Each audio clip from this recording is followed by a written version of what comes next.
This is Geek Gab with your host, Dornall, and me, Daddy Warpig. We are back. Geek Gab for Monday, July 14th, 2025. Today we are talking about and directly reviewing Superman, the new James Gunn movie that is relaunching the DC's attempt to create a cinematic universe just like the Marvel cinematic universe. I don't know if this is their second attempt or their third attempt. I think I've lost track in there somehow, but this is the first movie in their new attempt. Although apparently they backdated Peacemaker in there somehow. We'll talk about that when we get to review the show. And then we'll also talk about some other things. So, Dornall, any news? Hey, I actually wanted to talk about a zombie movie, and I think we talked about it previously on the show. But Doesn't sound familiar. I in don't watch lieu of zombie seeing movies. Superman, oh, well then this is going to be brand new to you. Um, I am lying. You're being facetious. It's all good. So, what zombie movie did you see? Yeah, it was from 2024 called Outbreak. Have you heard of it? Let me look it up on IMDb while you continue. It's about a it is about a park ranger at some state park who um, discovers there's an outbreak of zombies amongst a group of people uh, who are staying at the park for the weekend for some big party. And some zombie outbreak comes out and he gets attacked and he has to fight them all off. And part of the film, there's this big drama around he recently lost his, and that's one of the reasons why he's sort of off on his own, and doesn't get infected by the initial outbreak. Does that sound familiar to you at all? I have absolutely not seen this movie. In fact, I don't even think I've heard of this movie. Yeah, it said it was released in 2024, popped up on the streaming services, and we saw it and we were like, hey, so we could go and see Superman. We could stay home, order pizza, and watch zombie movies. So guess what went out? Yeah, You didn't watch Superman? I did not. I hate to let you down, buddy, but no, watch zombie movie instead. Oh, I will. Yeah, it's going to be a one-sided review then. sure. Um, I can give you a preview of Outbreak though. How do you feel about spoilers for a 1-year-old movie? Not if I'm going to try and watch it. Where did you Great. watch it on? It was on, I think, Hulu. It was either Hulu or Netflix.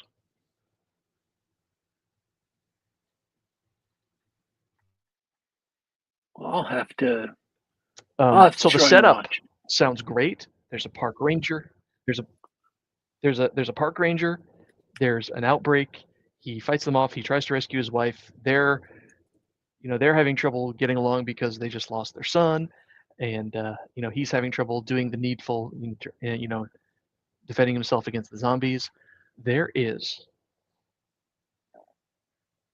I will tell you that this is a modern movie, Daddy Warpig, so that you are fully prepared for when you sit down. Um, Do they clown on the dad a lot? it's it is a I will say it is an okay zombie movie with a twist ending that you will see coming about 20 minutes into the film, and it's not great. So uh, be ready for a dumb twist ending, but I don't think you'll care. I think you'll enjoy the action as it happens. Yes, it is on Hulu. I just checked. There you go. Um, the I like that actor, the main actor who is in the movie. The dad. I think he's a really good actor, and he doesn't seem to get. His name's Billy Burke. Um, he was the dad in the Twilight Saga. Okay. They could really call it the Twilight Saga. They really do. Um, Yeah, I thought his acting was outstanding in that in Outbreak, and so I'm also surprised I haven't seen him in much else. I really liked him there. I watched the first season of a TV show called Revolution, and he also he played kind of a father figure in Revolution. He was somebody's uncle, character named Miles Matheson, and he was fabulous in that. He was the best thing about the show. So, but I haven't seen him in. I mean, I'm looking at his IMDb page. It looks like he's done a bunch of other stuff, but it's all like guest starring in things in TV series. He's done like one guest star role or a small Yeah, small indie movies that you haven't heard of. Um,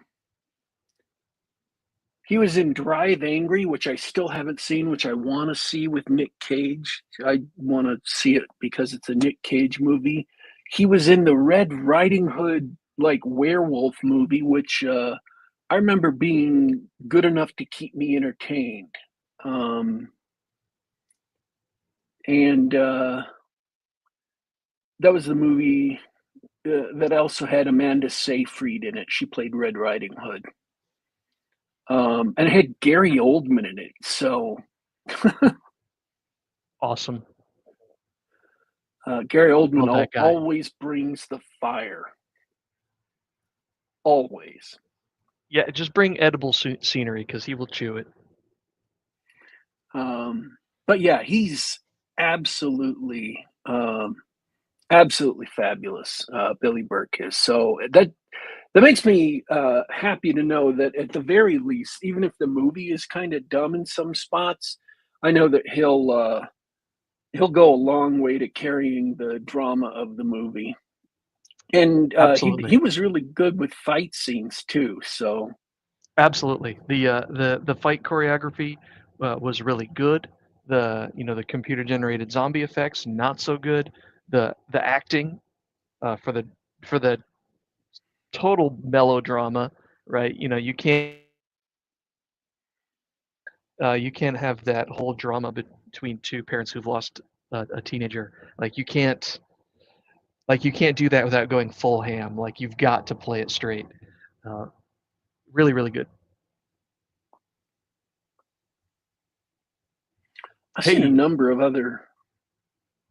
Hey, what?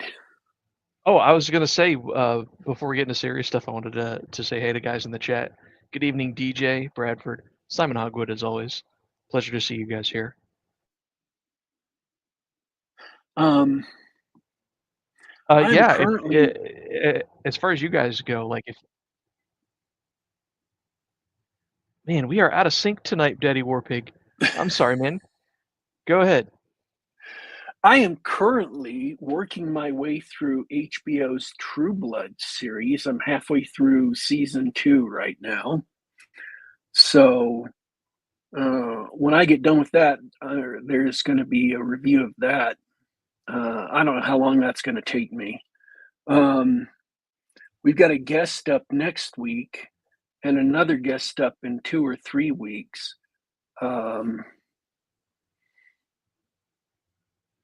So I'm trying to remember what full movies I've watched recently.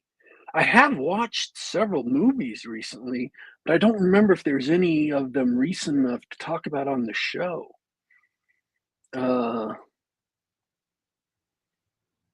I've just been trying some things out in my spare time on Amazon, like listening to virtual voice books on Amazon, and they're awful. I mean, they're not like nonstop terrible, but they have absolutely noticeable errors so often that you haven't forgotten an error well, at least for me, I haven't forgotten the last error by the time a new error comes along. And they will say a word correctly, and then like a paragraph later, they will say the same word incorrectly. Like and I think this is an exact example. The AI who read the book that they recorded it will say a girl's name is Julie, and then at the end of the same paragraph will say July for the same word. And I haven't read these books, so it is barely possible that some of these are due to typos, right? But it's happened so persistently throughout an entire manuscript, and it's happened so frequently across multiple books by multiple different authors that I have to conclude that it's not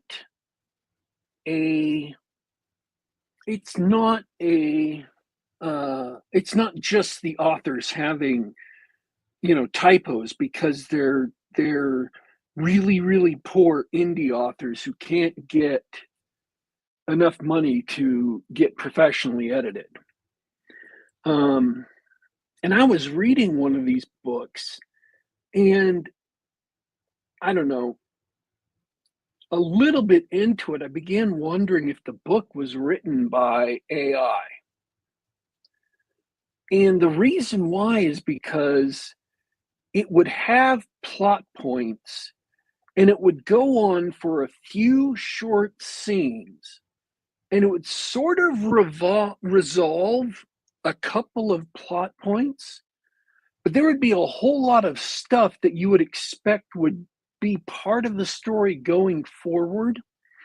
And all of a sudden, it would completely change venue.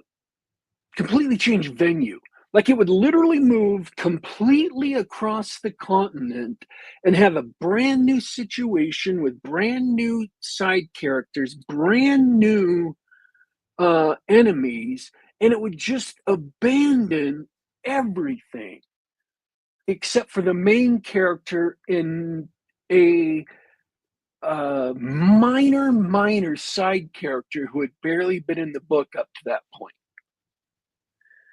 Huh. And it happened again and again and again throughout the manuscript. And the writing wasn't great anyway. But that made me wonder if that was a symptom of like AI, because or I've seen that AI only can go so long doing the same thing before it just gets weirder and weirder and weirder and just veers off the plot.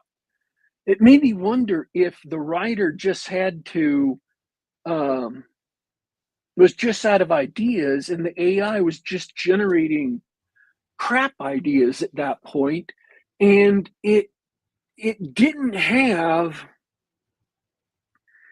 anything it could do with the story it was writing up to that point. And so the writer just come up with a complete new idea or ask the AI to come up with a complete new idea. And so it would jump across the continent. I'm not kidding. It jumped across the continent in the same book. I want to say 4 times. And it jumped major situations, which includes jumping across the continent, like 7 times in the same book. And it was just so bizarre. You know, in the beginning of the book, the main character's with a couple of guys who are athletes, and he's helping these athletes get, you know, all tuned up because he's a magician.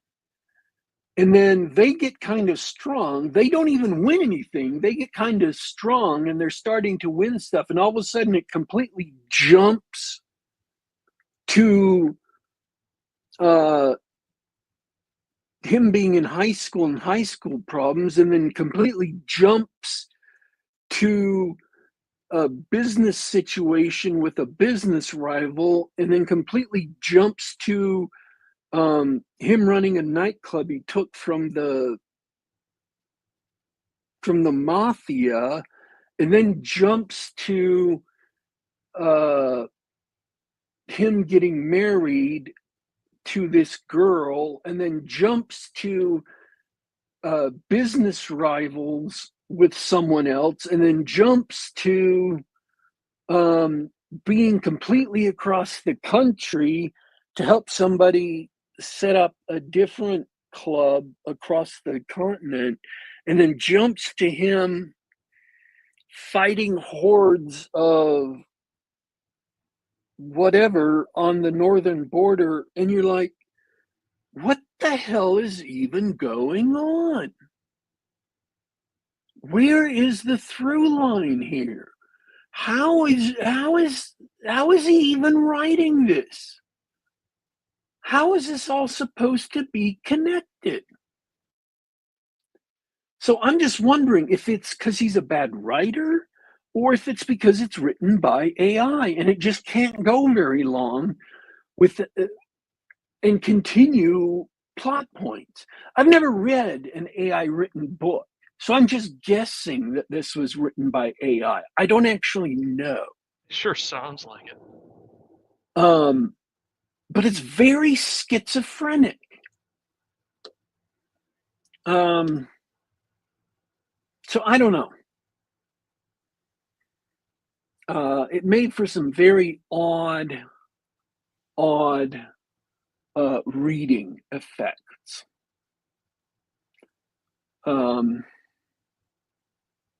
I don't have any movies I can think of that I can do quick reviews of, but that's my quick review of Virtual Voice. It's mediocre at best. It's still legible, I guess. If it were writing, I would call it that. You can still listen to it, but it's not great. It's definitely not ready for prime time. It's crappy product that Amazon is pushing out. And people say that, like, even if you were a genius, a James Patterson or a Michael Crichton, or whoever that guy was that used to write the lawyer books, you know, The Firm and The Pelican Brief and whatever. Even if you were writing really popular, well-done books like that, or even if you were J.R.R. Tolkien, it would still produce a mediocre experience because it mispronounces words so often. It's just not ready for prime time. And the fact that they're pushing this out as a solution for indie authors to get their books on the site is reprehensible on Amazon's fault. And I feel bad for the indie authors who simply don't have the money to get a reader to sit there reading it. I understand the situation they're in. I understand that they have no money. That's not their fault. But they have been given this opportunity, and I don't know if they've listened to their own books all the way through to hear how pathetic and wretched their books sound read like this. But it's like your cover was painted in MS Paint. It's just not going to look good. And it makes your book look cheap, and it makes it look like garbage. So I would not recommend Virtual Voice at all for any author. It is absolutely the worst. If you can at all afford to have somebody read it who is at all decent, and the one virtue of Virtual Voice is it is at least clear. It's clearly pronounced.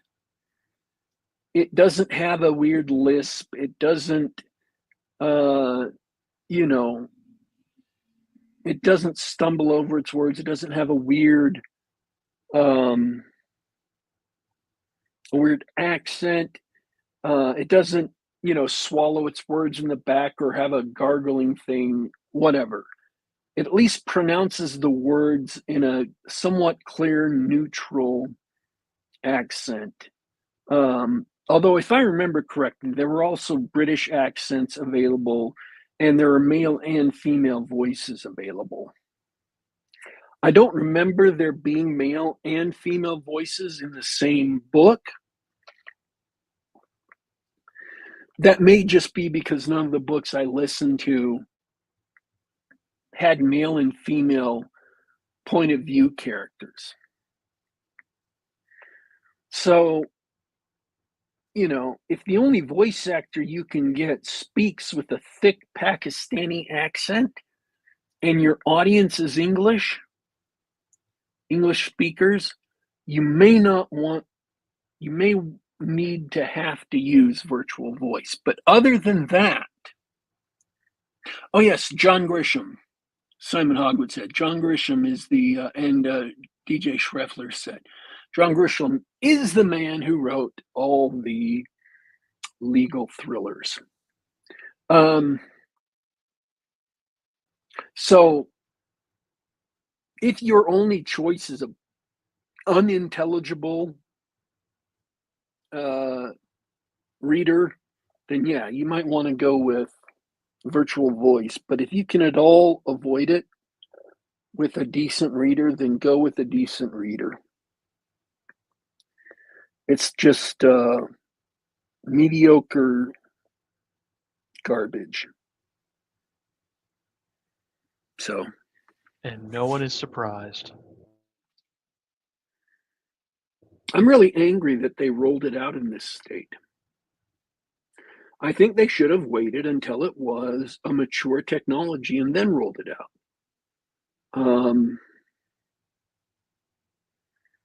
It is, I think, a reprehensible move on Amazon's part. So yeah, it really is.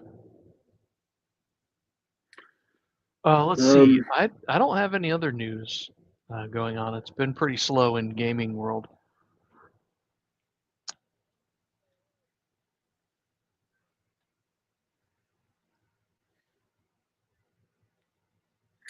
There's been some games that were announced that people are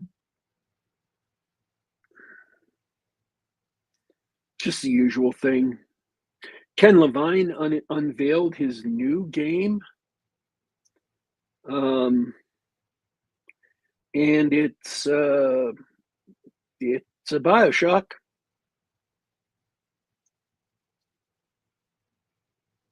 Is it? It looks exactly like BioShock. It's got the shotgun that looks like the Bioshock shotgun, and it's got your hand with what looked to be the powers from Bioshock, but this time you have cards that you're holding up. I don't know what the deal is with those. Uh, they were tonics in Bioshock Infinite, and they were something else in Bioshock that I can't remember right now, which is sad given as how I've played Bioshock all the way through like 7 or 8 times at least. But yeah,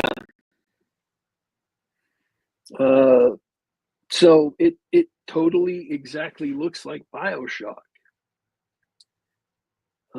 Somebody got really tetchy with me online when I said this this is Bioshock again, and they tried to say it was you know a new way of interacting or something, and I'm like, and other people were telling me, yeah, I like Bioshock though, and it's like, yeah, I love Bioshock. I played it all the way through 7 or 8 times. I liked Bioshock 2. I thought Bioshock 2 was better than Bioshock. Um, and I liked Bioshock Infinite, and a lot of people really didn't like Bioshock Infinite. I did. Thought it was a little bit too cartoony compared to Bioshock and Bioshock 2, but I liked it.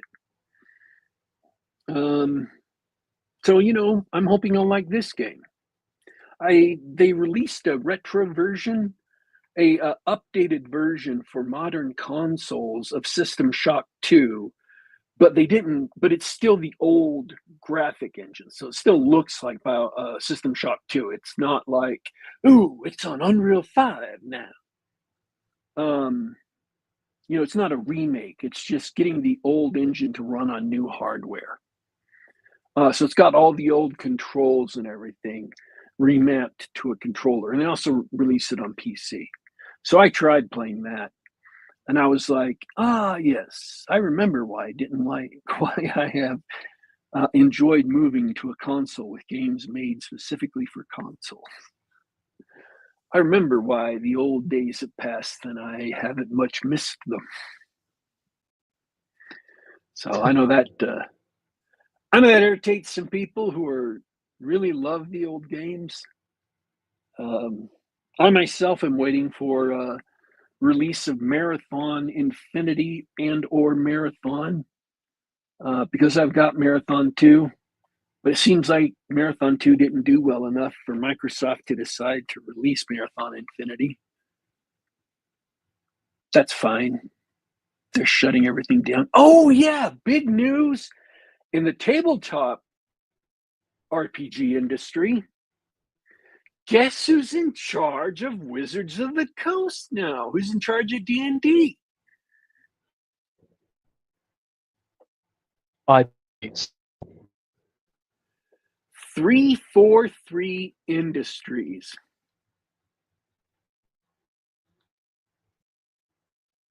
really.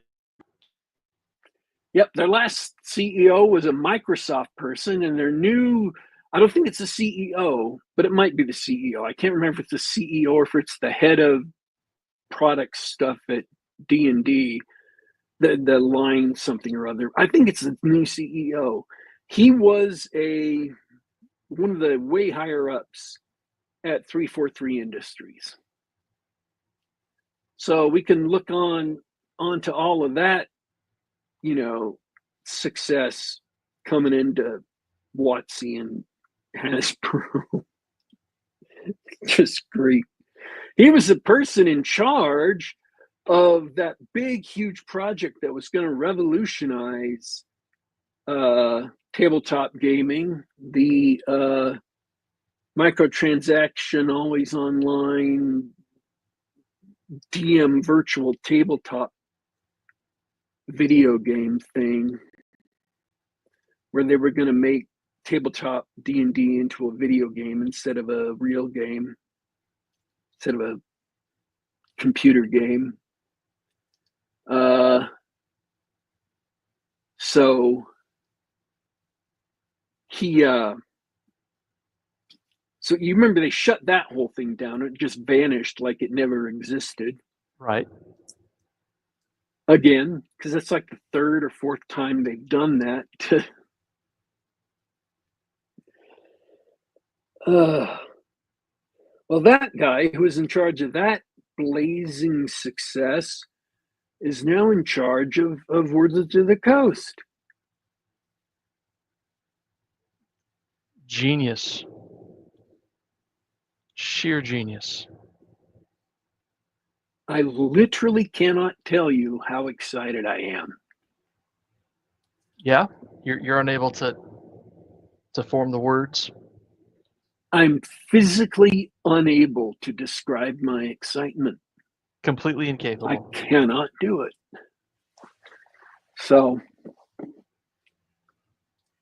before this news broke, I was talking to someone and I was saying, I think it's possible we may actually be entering a time when there's another D&D killer was a phrase I used, referring to when Pathfinder started beating D&D in sales.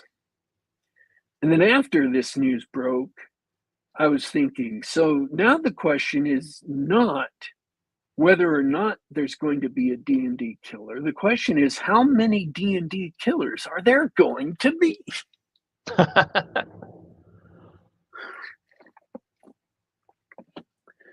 And then someone pointed out that the D&D killer here was Hasbro, and I'm like, depressing but true. Yep. So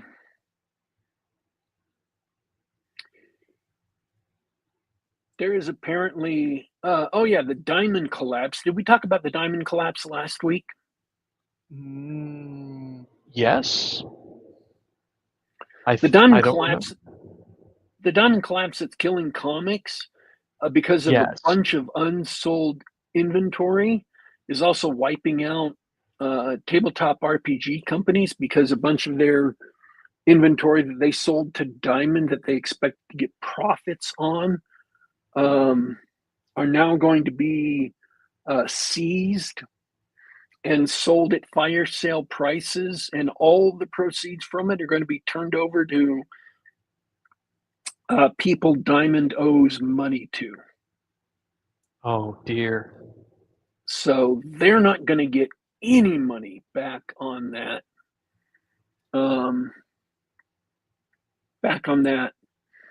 It's just all of that product may as well have been burned, or they may as well have thrown it in the river. They're going to eat all the expense for that product.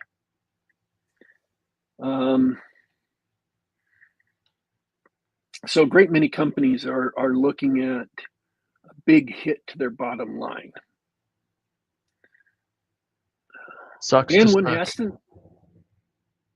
has to note the reason why Diamond went under is because comics was so persistently awful for such a long time, serving up propaganda that people hated to its customers, and they drove a lot of stores out of business.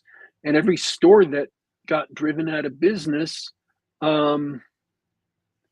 was one more support kicked out from underneath Diamond. And so Diamond eventually just collapsed. So this political propaganda machine that's been slowly eating away at comics finally killed Diamond and has had ancillary effects in other industries. Unfortunate. I'm not happy that comics is dying. I'm not happy that so many TTRPG companies are dying. But certain people got a hold of the IPs and they cared more. They literally hated their fan base. They went to war with their fan base, speaking you know, speaking figuratively, they hated their fan base. They went to war with their fan base. They called them all kinds of nasty names. They made it clear that they didn't want a large segment of their current fan base patronizing their products. They said, we don't want you. We don't need you. We're okay without you. Don't buy our stuff. And like was the case with, I believe it was Battlefield 5, when the CEO of EA said to his customers, if you don't like it, don't buy it. And a bunch of people didn't buy it, and he got fired. It was a disaster. So, yeah, it is.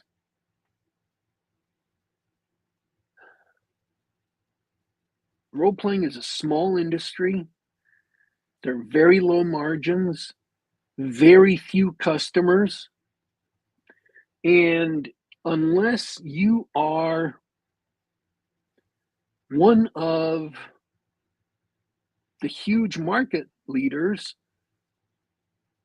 it doesn't take very many customers walking away from your game to sink a product line or to sink a company. I mean, we're talking like 50 people walking away can kill most indie companies.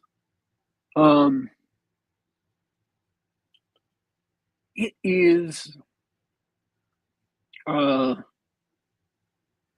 there are exceptions. You know, Monte Cook Game has thousands of supporters, but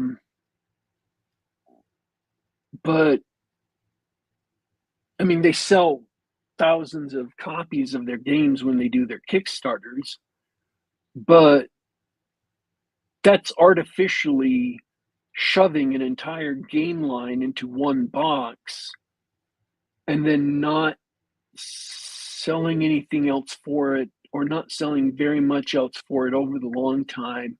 And they use FOMO, fear of missing out, to stuff everyone into buying that product all at once. And it's not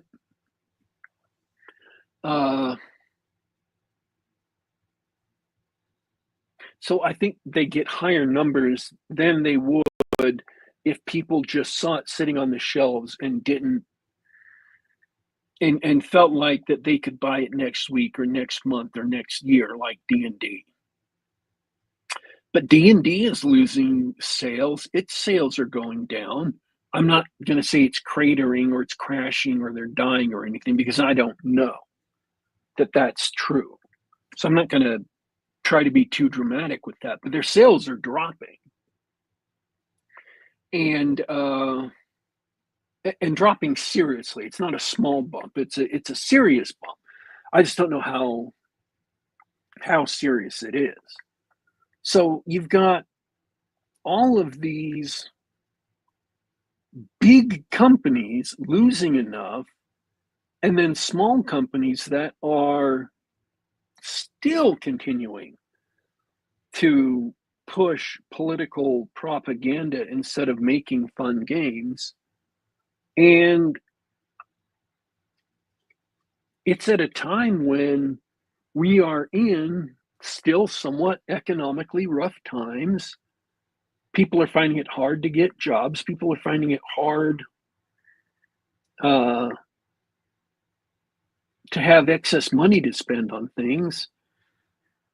They don't have money for things they hate. Marvel is, and I'm talking about Marvel movies, not Marvel comics. Marvel movies are failing. And theater chains that show movies are experiencing low turnout for a lot of things. And so they're cutting back, and many of them are going out of business. It is a bad time to be an entertainment person who is dedicated to anything, any principle, any idea other than one, pursuing excellence above all else, and two, providing entertainment to the audience. Those, and three, I would suggest, is no political preaching in your movie. Those three things have to be your top priority if you're in an entertainment industry nowadays. Otherwise, you're just going to crash and burn. You're not going to succeed because people don't have the money for it. And it seems like they're finally, enough of them have walked away from habits they built for an entire life. Reading comic habit, reading books habit, watching movies in a theater habit, playing TTRPGs. The number of people playing TTRPGs has been on a decline ever since 2001. It's been dropping every year, or rather, ever since 3.5 was announced, which was 2005. It took a hit, and then fourth edition took a big hit that affected the whole hobby. So companies have done it themselves. And there has to be some kind of black swan event that presents something compelling enough to get people back into reading or playing or whatever. And there has to be follow-on products from other people or other companies that are good enough and free of the political schmuckery to keep those industries, to feed people's newly reawakened appetites for that kind of entertainment. So it's not just that there has to be something or somebody or some company that's good enough to get people back into reading or playing or whatever. There also has to be enough other people prepared to step up and feed the new marketplace with their own products, so that are not political, that are good enough for people who are getting back into, oh, I guess I'll start reading comics now. I'll start reading, books now. Start watching movies again, whatever. And the more you have people running propaganda, the worse, the harder it's going to be, because they're going to ruin the whole industry for everybody else in it. So that's been the problem with indie for the past, how long has the Pulp Rev been in existence? 8 years now? Yeah. And people keep saying that Pulp Rev hasn't accomplished anything, and I would disagree. I know personally the Pulp Rev has accomplished a great deal, because I've talked to people who went out and became authors and now have gone out and become editors, who are pushing Pulp Rev ideals. They're pushing the ideas that Jeffro and me and Kursova and other people had been pushing back in 2007, when we took over the blog that we were pushing on Google+. These ideas about adventure stories, these ideas about what genre is, that it shouldn't be these rigid walls, that you should be able to mix genres, that fantasy can be much, much wilder than we're used to. I know that these ideas have percolated outward. What the problem has been is that we've all been pushing against this dead weight of the old industry that's still there, crushing interest in anything new. And so, yeah, we were pushing against this big heavy weight, but we were still making progress by seeding this idea, by spreading these ideas. And I heard somebody who is a D&D, a pretty big D&D YouTuber, who, when he was discussing something completely different, started spouting off Pulp Rev ideas as if he was quoting me or Jeffro. That's how far our ideas have spread. They have permeated the discussion so far that people who don't know who we are now quoting them. And what we have done is we have prepared the ground so that when these industries topple, or when they're in the verge of toppling, when they're starting to topple, and something new happens, this black swan event happens, these ideas will already be in place and people will be prepared to accept them. Enough people will be prepared to accept them that it'll be much easier for this black swan to happen that breaks big, and then that will break the ground and everybody else can follow after that and have some measure of success. So it is not that the Pulp Rev has failed. The Pulp Rev succeeded incredibly in ways we didn't anticipate.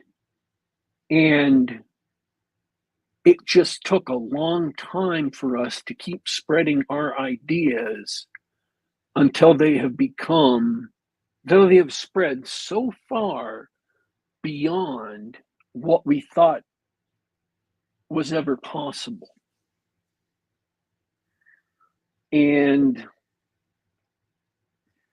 we have just had to be patient. So it's been a lot of work, and I have mad respect for all the people in the Pulp Rev who have been writing and buying covers and getting books edited and working. And I don't want to name names because I know I'm going to miss people. But, you can name names with me. Misha Burnett. J.D. Cowan. Yeah, J.D. Cowan. I'm forgetting the name of the gentleman who wrote Mordu and Kairos. I feel so ashamed. Oh, Skylar Hernstrom. Sky Hernstrom. All the artists all the writers that Kursova has highlighted. And it's just,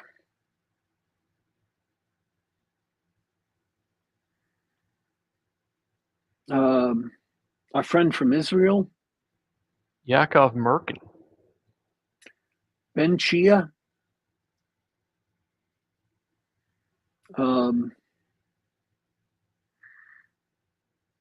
gentleman who just released Savage Jungle anthology. Oh, I'm drawing a blank there. No, I got the book right here.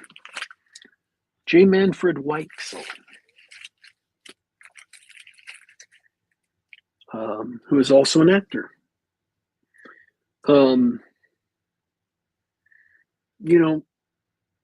All of the people in the Pulp Rev, and again, I apologize to anyone I've forgotten, have been working hard to break ground to bring this to pass.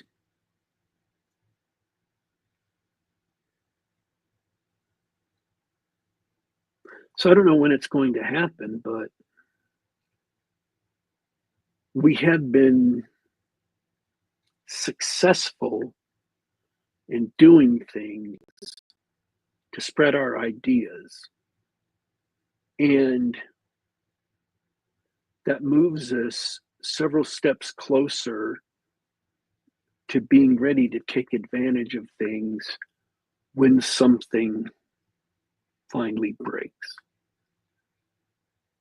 So, all right, let's talk about Superman because we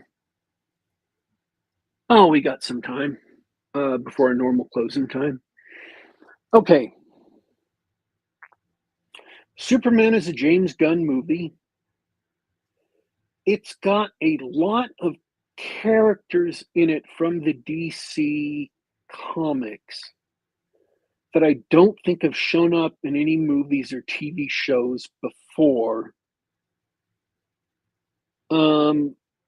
That I think the reason why he picked them is because they haven't shown up in any movies or TV characters before. There's Superman, obviously, and his supporting cast: Ma and Pa Kent, Jimmy Olsen, Lois Lane, Perry White, Kate, what's her name?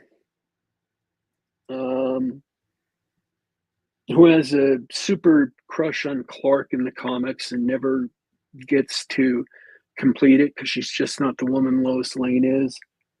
But then there's also Mr. Terrific, who's a super genius, whose shtick is he's surrounded by round robot balls who do things like project force fields and shoot things and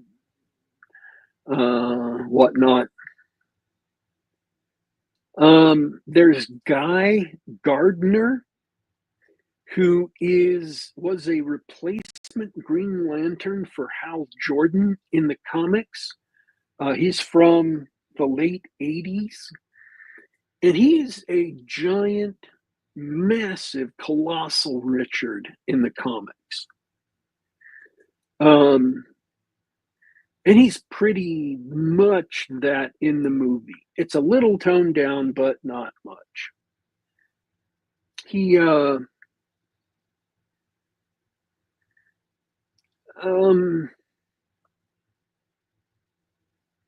so, and then there's a Hawk Girl. I don't know which Hawk Girl this was supposed to be.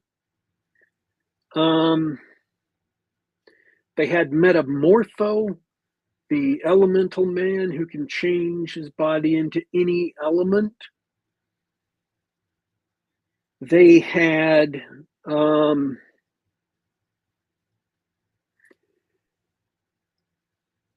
Ultraman, a character called Anvil.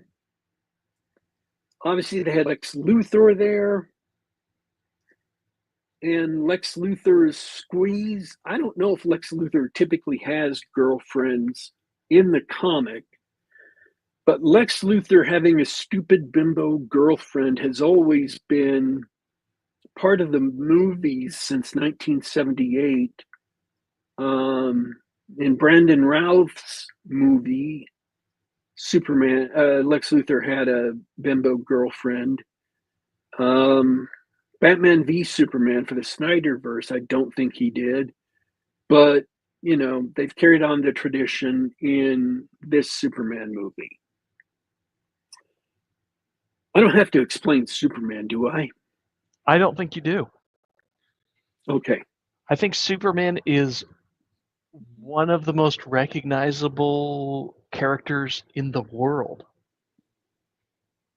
Yeah, I think Harlan Ellison said there were 5 characters that everybody in the world recognizes, no matter who you are or where you came from. There are 5 characters everybody recognizes. The only 2 I can remember right now are Superman and Mickey Mouse.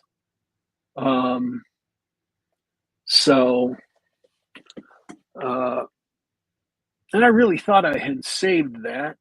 so I could quote it, but apparently I didn't. So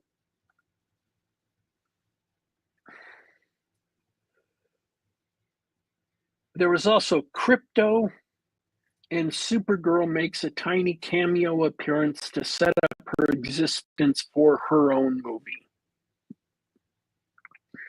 Mr. Terrific, Guy Gardner, and Hawk Girl are members of what is loosely called the Justice Gang.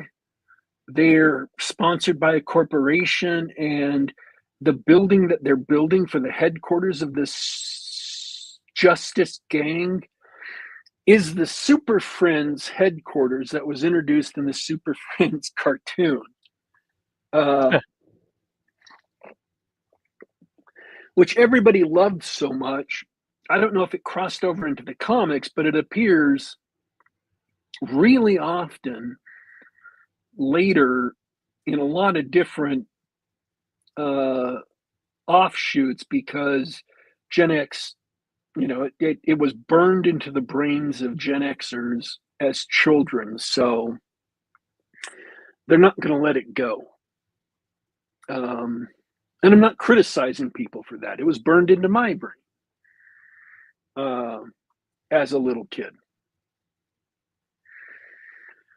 So in this movie, Superman has been active for 3 years. This is an origin story, in other words. They don't talk about his origin. They assume you already know about his origin. They assume you already know about his base, his Fortress of crystalline... Solitude. Yeah.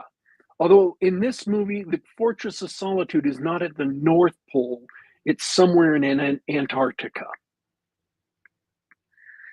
And it looks like a bunch of crystals, which is, I guess, a callback to Superman 1978. They look different, but it's a callback to that.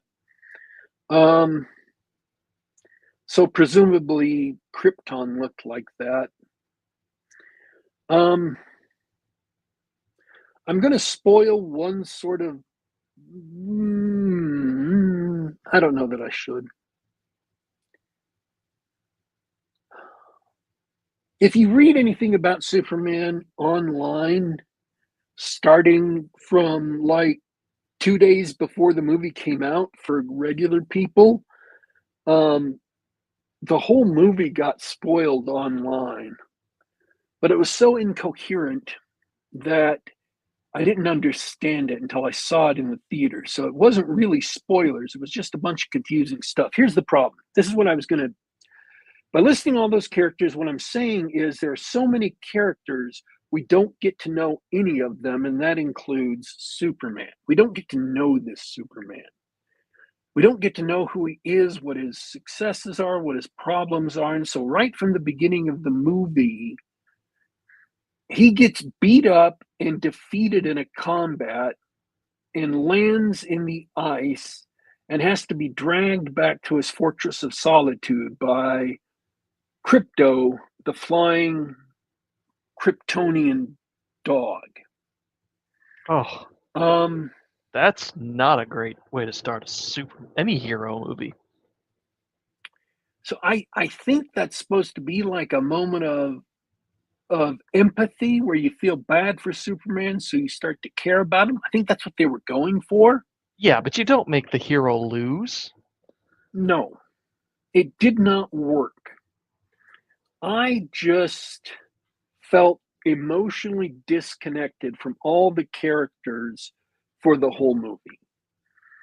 I just didn't care about any of them. So I was just all up in my mind intellectually throughout the whole movie. The movie was entertaining. It was okay. It was a 6 or 7. I'll say 7, which is good but not great.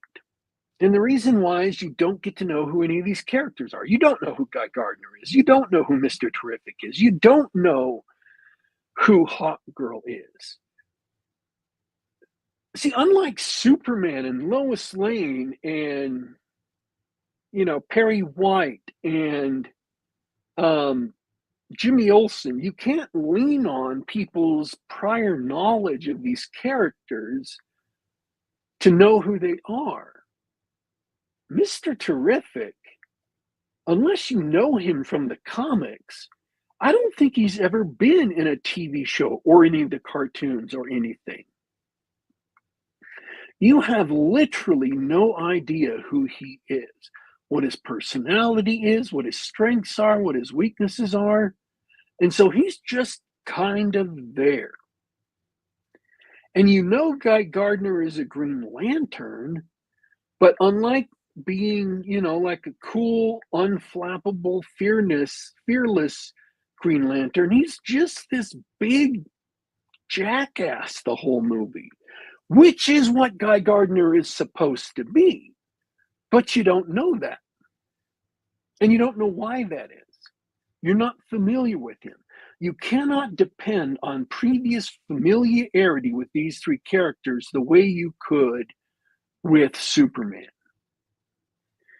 And Superman is not the inflappable, completely in control Superman of Christopher Reeves or even Brandon Routh or some of the other ones I've seen. He gets upset. He gets kind of petulant sometimes. He's just a bit emo for my tastes. One of the great things about Superman is he's a patient guy. He doesn't lose his temper. He, even when he's a little bit exasperated, it took a huge amount of things to make him get angry. And that was when Lois Lane died in the first movie, the 1978 movie. And I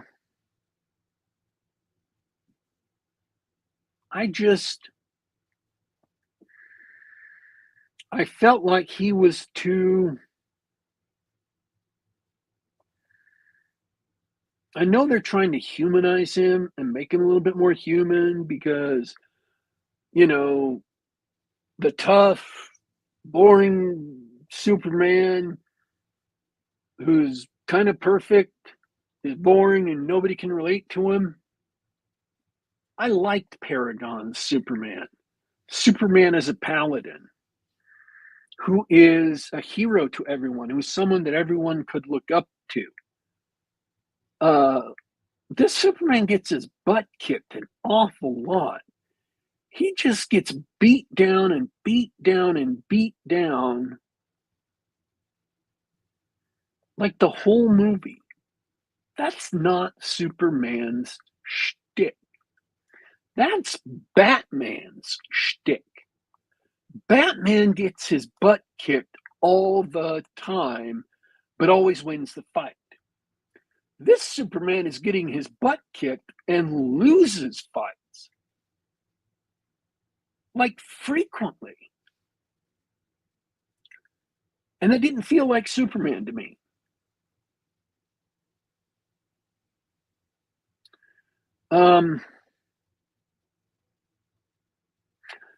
I still don't like the new Lois Lane. She did a good job in the part. I'm not saying she's a bad actress. I just did not feel like she was Lois Lane. She just didn't look like Lois Lane.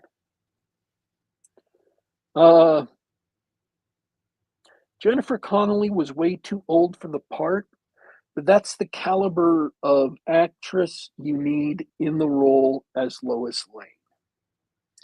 And I didn't think Margot Kidder I think she was a great actress. I think she embodied the part, but I think she portrayed the part excellently, but I didn't think she I didn't think she had the look to carry off Lois Lane. On the other hand, the guy who played Jimmy Olsen was perfect. He was great. He even had freckles. So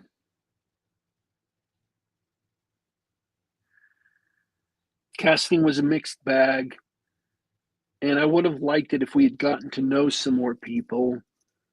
I'm sure the audience would have liked it if they'd gotten to know some people. Like, who the hell is Mr. Terrific?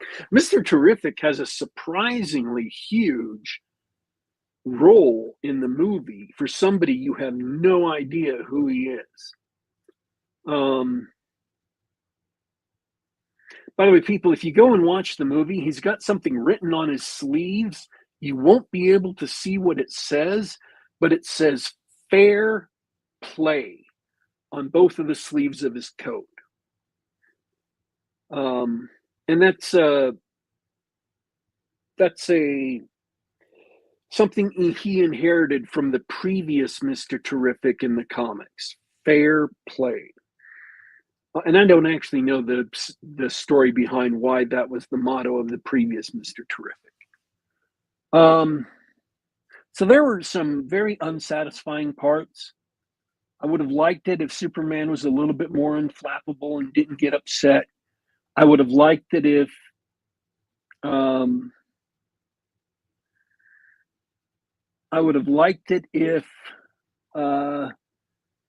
you got to know the characters a little bit better so you knew who they were and why they acted.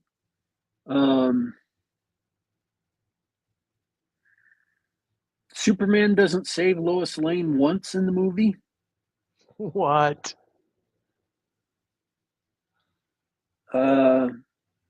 She organizes an attempt to go save him. But she doesn't save him herself. She organizes the attempt, though. Which is fine. She goes and badgers the Justice Gang until they get their act together to go rescue Superman. The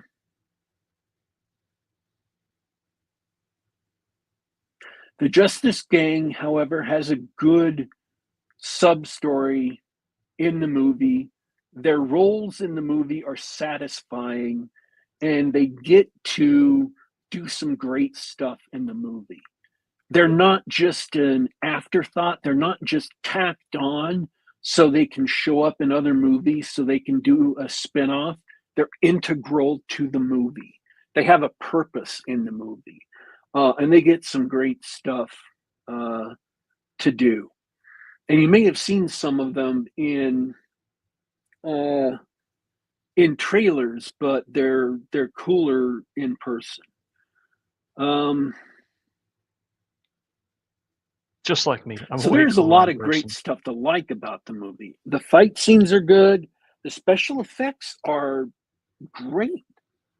They're really good special effects. They're much better than virtually anything computer special effects wise that have come out in the last, I don't know, maybe 10 years, ever since Marvel started shooting everything, like literally everything, including things that could be shot on location. Since Marvel started shooting everything on flat sets with, maybe one or two rocks on green screen, and it looks crap. And Star Wars TV shows have done the same thing, and it all looks like garbage because they're hiring 20 effects houses for every movie. And so all the effects houses are overbooked and they're rushing out special effects. All the special effects look rushed and undone, but these looked really good. I refuse to believe, however, it's just a nitpick, I refuse to believe that Superman can survive a river of anti-protons. I don't care how tough he is. If an anti-proton touched Superman's normal matter, it would explode, and he may survive one antiproton hitting him. He could survive that small nuclear explosion, but a river of them would just uh, wear away his body. He wouldn't die instantly like a regular human being vaporized in the first nuclear explosion, but it would be like the road rash from hell. He would be dragged along the road until all of his body would be worn away. That cheerful image brought to you by Daddy Warpig, whose head is full of awful things. Today I dream about Superman disintegrating. That's because I watch zombie movies and read unwholesome books and also watch horror movies. And I've learned a lot from history. History is worse than any horror movie I've ever seen. Literally. And I've seen all the Saw movies. Well, actually, not all of them, not anymore, but. So, Superman. Would I say Superman was absolutely the most fantastic movie I've ever seen? No. But it's a good 7. Maybe even an 8, if you can forgive some of the errors I mentioned, if you don't care. It's worth watching. Whether you think it's worth seeing in theaters or not. The theater I went to see it in on Sunday afternoon at 2 p.m. was completely full. There are 3 of us who went to see it, and it was all sold out by online purchases. When I first checked the theater, there were shows every 20 minutes because they had so many theaters showing Superman. And then when we pulled up to walk in, there were only 2 showings that weren't sold out. Wow. One of them happened to be the showing that was right after we had gotten in. If we'd just been a few minutes later, because we had to go pick somebody up, we would have had to wait an hour and a half for the next showing and hope it didn't get sold out. So we had to split up seats because there was like 5 seats left in the theater. But they went from like showings every 20, 30 minutes from 10 in the morning till whatever at night to being completely sold out of every showing in every screen in the couple of hours it took us to go and pick somebody up and come back to the theater. And that was at this at a theater in a mall that wasn't even a particularly busy mall in Ogden, Utah, which is not a big city. It's got like 60K people living in it. So I don't know what the numbers are going to be for this weekend, but I predict they're going to be big. Not if they're not bad. The true measure of whether or not people like the movie, or if it, can you hear me? How far off it drops from opening weekend numbers. All movies drop off, generally speaking. It's really unusual for a movie to go up to their second week. All movies drop off their first week.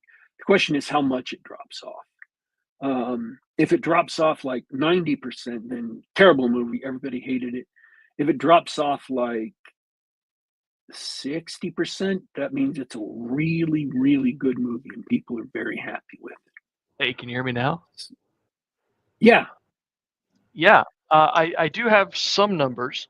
The opening weekend, $125 million domestic, $95 million in the foreign markets. So it did okay. It's not huge. You were looking for huge numbers. It's not huge, but it did okay. Okay. I think if you adjust for inflation, I think it. People are saying that it's not as big as Man of Steel. It's nowhere near the 1979 film.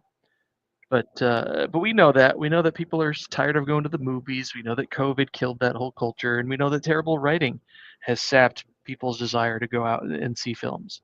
So, consider all factors. It sounds like it did okay. Do you know how it compares to other movies from this year? Like the Thunderbolts and whatever other Marvel movie they released this year. I can't even remember. I don't know. I don't have those numbers side by side. Okay. Yeah. I'd be interested to see how it compares to like other movies this year, where it ranks up. But anyways, so call it a qualified recommendation. If it sounds like something you could enjoy, go see it in the theater. That's fine. If it doesn't, it'll come to HBO Max because HBO Max is owned by Warner Brothers, and they stick all the Warner Brothers properties on there sooner or later.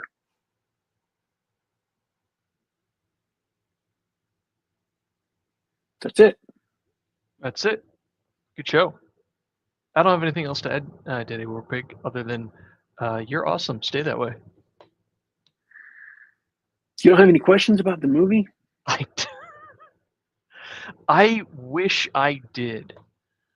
I wish I did, and I don't want to be a stick in the mud, because I can be a stick in the mud, but I don't care.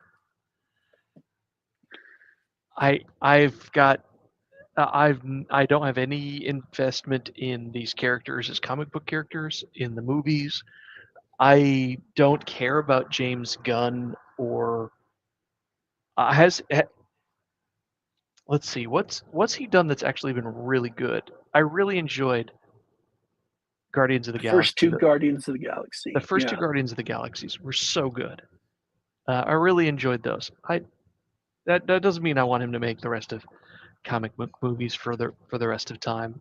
Um, and what you told me about the characters really sort of deflated my excitement and expectations. I don't want another comic book verse movie set up. Um, you know what it sounds like? It sounds like all the DC shows that were on TV on the CW, where they had crossover events with Flash and Green Arrow and Supergirl and everything. See, That's what it sounds like. those shows, each of them started off with one character, and they would run with that one character for a while. And they would have multiple occasionally, seasons to do it in. They could yeah, build up over seasons. occasionally they would have crossovers, like one episode in a long time. And then once they had this big, all the shows crossing over at the same time. Once, I think. Maybe a few more others that I didn't hear because I didn't watch them. I didn't keep track of them that much. But this movie, to go with the analogy you said, is like if they started all those shows with a big crossover event. Right. And apparently Supergirl is an alcoholic because all she does is fly to red star planets to get drunk. She's like a drunk college sophomore. Somebody called her Super Woo Girl. That's exceptionally dumb. I didn't like it. Heroes should be heroic. Yep. I think you can humanize heroes without making them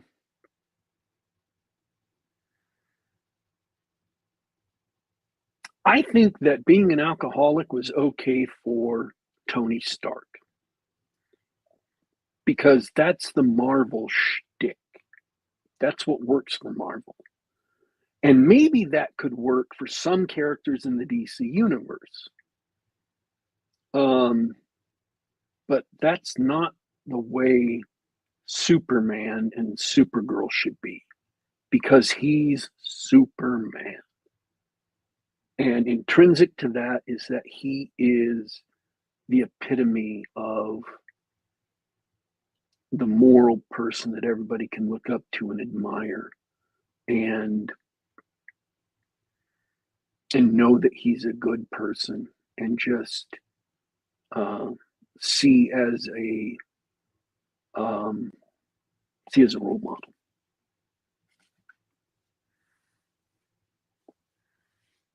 And I just, you know, I don't want to see a binge drinking Supergirl.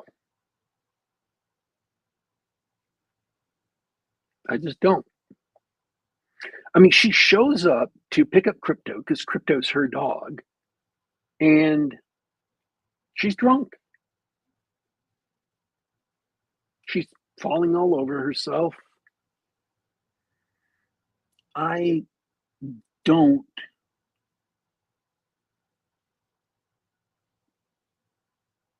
Yeah, nobody wants that. Nobody wants that. Yeah. That sounds like funny for a one-off on a TV episode. It sounds like a TV episode. That's what it sounds like. Well, see, that's what they used to have like multiple colors of kryptonite for. Like one of the colors of kryptonite literally like made Superman drunk. They had yellow kryptonite and red kryptonite, whatever.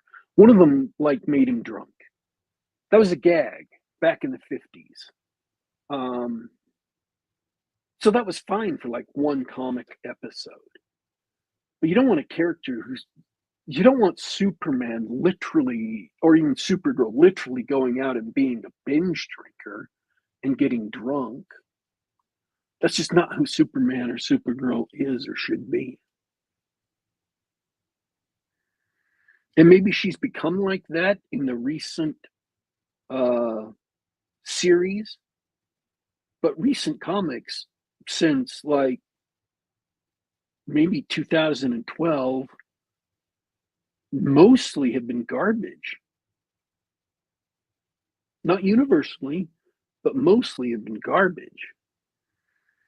And definitely since like 2015 or 16, almost universally, almost.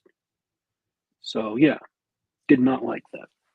Anyways, all right, it's time to go. Let's call it a night, DW. Thanks for hanging out with me. Thanks for everybody in the chat. I hope you enjoyed the discussions. And man, it's a shame about that Superman, but I'm down for the week. All right, folks, I want to thank, this has been Geek Gab for Monday, July 14th, 2025. I want to thank everyone who tuned in live. I want to thank everyone who will tune in later. Just a reminder, we're here at youtube.com/GeekGab. Once again, youtube.com/GeekGab. We're also available on Google Play Store, on iTunes, and on SoundCloud.com. You can subscribe to us on the device of your choice. Download us to the computer, to your computer, or listen to us on the web. We're in all those places because well, gosh darn it, we just love you. We are saying good night to our unusually intelligent and gosh darn sexy audience. We're signing out for today, but don't you worry, don't you fret. We will be back.